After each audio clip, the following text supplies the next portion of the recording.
Hello again and welcome back. As the financial crisis tightens its grip, there's an increasing momentum in Europe to crack down on tax havens. Along with the United States, European leaders are looking to take a tougher line against countries like Switzerland on their banking laws. Just last Saturday, Angela Merkel met with European heads in Berlin to hammer out a joint stance on tackling the financial crisis. Leaders met to prepare a set of broad principles before the G20 summit. That's in April. The G20 is made up of finance ministers and central bank governors. Switzerland is not a member and has not been invited to the meeting.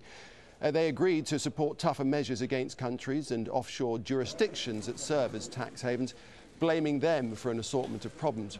Germany has said it wants Switzerland to be put on a tax haven blacklist. And Britain too has expressed its concern about Switzerland. Its finance minister, Alistair Darling, lashed out at the Swiss government. He said this: "It's one of the things that Switzerland has got to address. If it wants to be part of the international community, it's got to be open. People don't know what's going on, and that's not good. Indeed, half the many problems we have got now are because people did not know what was going on." Well, to take this on are our guests in Zurich, Peter Quincy, in Toronto, Jack Blum, and in Geneva, Mirat Zaki. Dr. Quincy, it seems like a pretty bad time to be evading taxes, if there's ever a good time, especially if you've got a Swiss bank account. The pressure's really on, especially from Europe. That's for sure.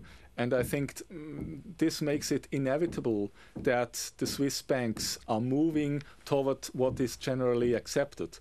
You know, I'm not here to defend tax evasion, and I can assure you most Swiss banks, and in particular the Swiss population, is not really in favor of tax evasion. It's just that we have a certain tradition about it, and Swiss people don't like it to be pushed around. To be quite honest, what's happening here, and this is something that I personally think is a scandal, is not that we are in a legal environment, we are just in a situation that political hardball is played. This doesn't make it wrong. It makes it illegal under Swiss law, that's for sure. That's what my colleague in Geneva pointed out. Of course, Swiss laws have to be amended accordingly, and I think that's wise, because this pressure from abroad, in particular from the United States against Switzerland, is not unprecedented. We had such pressures some years ago in connection, for instance, with insider trading or money laundering, or some years ago, you will remember, with the World War II accounts which were in Switzerland. So of course Switzerland will take up this pressure and try to go into mainstream with what is acceptable for financial community abroad. Okay, Mirat Zaki, tradition is all well and good, isn't it? But really is time for Switzerland to amend its laws to fit in with modern financial times.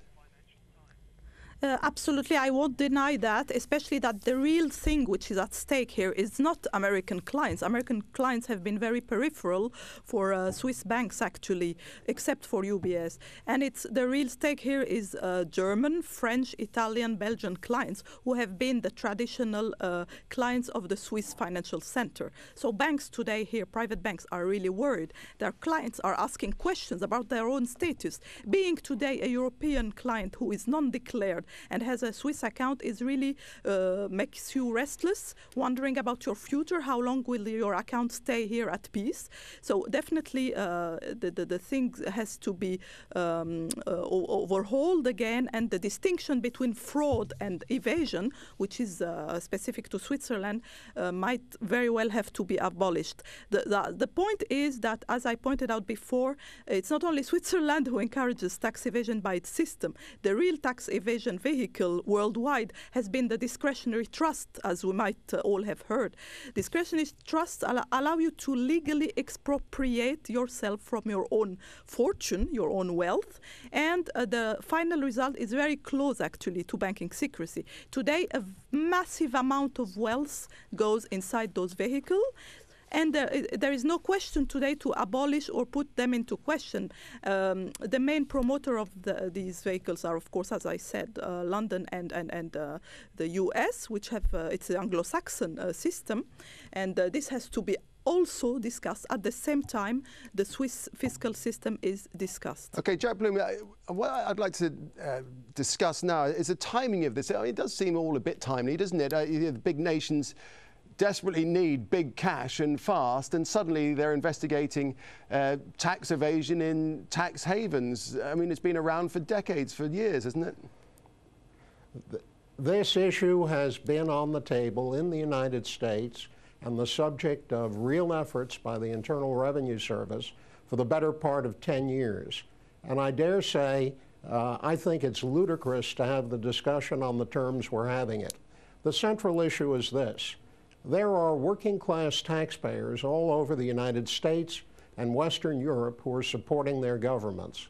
The wealthiest people in these countries are walking away from their obligations by going to places where secrecy prevails. The governments, as a consequence, keep raising the taxes on working people, and the wealthiest skate.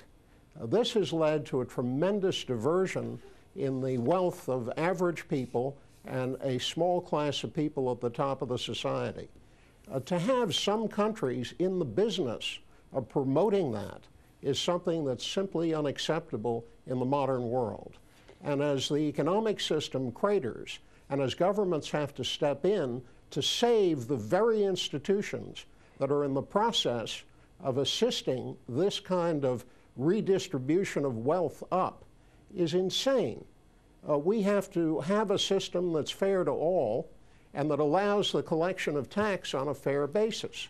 Now, the idea that some people can arbitrage the laws of different jurisdictions and use that arbitrage to hide their wealth from a tax collector is simply unacceptable in the modern world. Okay, let's bring when nations step in to assist, let me finish, to assist an institution like UBS, which has come into the United States very specifically to target people to help them evade tax, it's really quite unacceptable. Okay, well, Peter Quincy, it's fair to say that if we dismantle the whole system of tax evasion and tax havens, that it would have huge implications not just on Switzerland, but also on the United States potentially itself, and certainly the United Kingdom and Caribbean islands and so forth. Mm-hmm.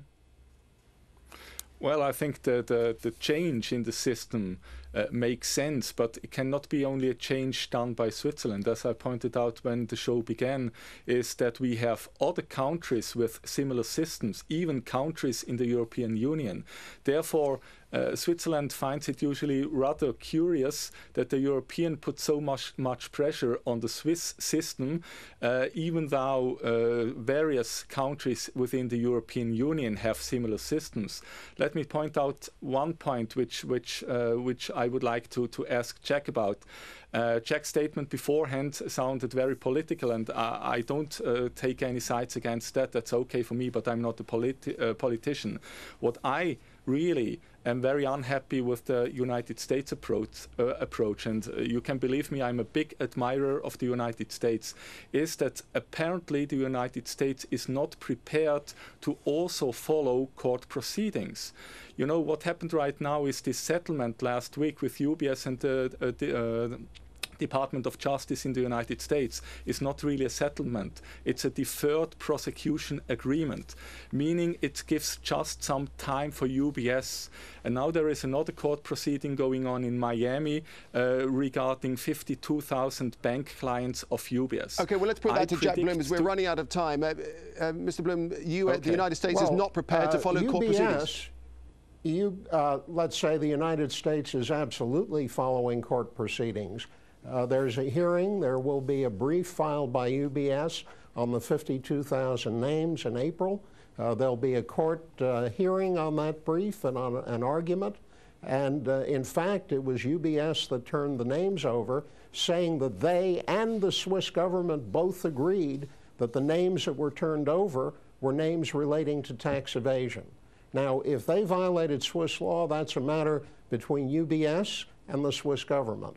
But as far as I know, it wasn't the U.S. that insisted on that.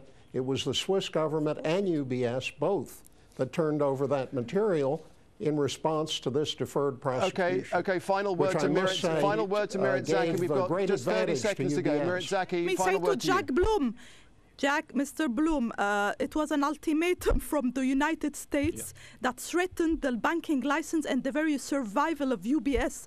So it was an urgent procedure in Switzerland aiming at prevent the collapse of the whole Swiss financial center, because if UBS had had a criminal charge against it, its very survival was threatened, and you know that. So it was in response of a U.S. ultimatum. It also has 32,000 employees. Yeah, okay. It has 32,000 employees and a banking license in the U.S. My conclusion is that the U.S. has been forceful in its procedure, and it hasn't very well respected Swiss laws. Everyone knows that. We know that it's a question of influence and state of the weight of every nation, of course, in this issue. It's a question of a balance of power.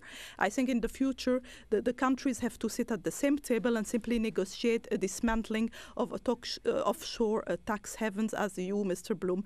Zaki, I'm going to have to jump in there. I'm afraid it's such a great discussion. We've run out of time, but we do appreciate your time. Dr. Kunz, Jack Bloom and Murat Zaki, thanks for your views on this, and thank you for watching this edition of Inside Story. Be good to have your thoughts. Send us your comments and suggestions. Please email them to us at insidestory@aljazeera.net. Bye for now.